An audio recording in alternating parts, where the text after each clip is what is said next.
Вспоминая битву в лесу Сунга в 711 году, стоит отметить, что енисейские кыргызы приходили в себя более 100 лет.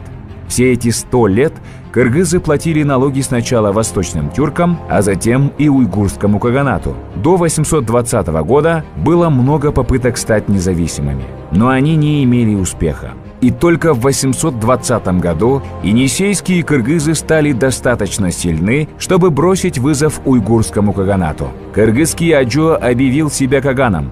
Каган – повелитель всего кочевого мира, что было вызовом уйгурскому кагану и веской причиной для войны. Из-за этого уйгурский каган отправил войска на Енисей, которые были разбиты кыргызской армией.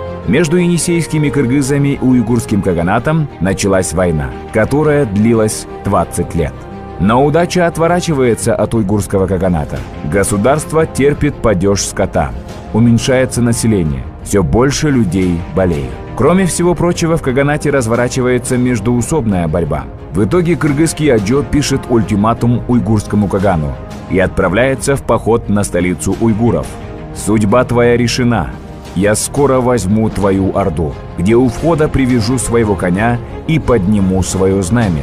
Если хочешь потягаться со мной, приходи немедля. Если нет, то убирайся с моего пути». В 840 году кыргызы побеждают уйгуров, и аджо водружает свой флаг в столице уйгурского каганата Ордо-Балыке, грабит город и становится каганом. Около 100 лет существовал кыргызский каганат, который позже назовут Кыргызским великодержавным государством.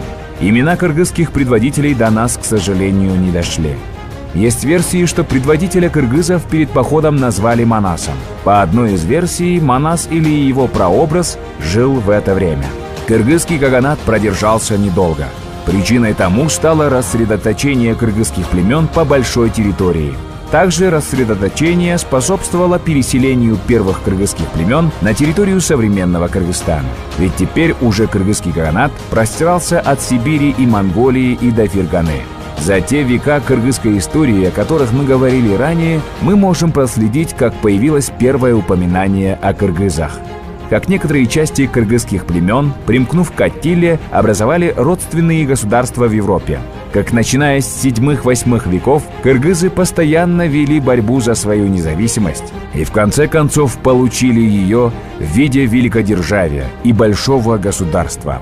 То, что государство располагалось на такой большой территории, говорит о том, каким на самом деле большим был кыргызский народ. Следует понять, что мы, нынешние кыргызы, были его частью, так же, как и другие родственные народы Енисея и Алтая сегодня.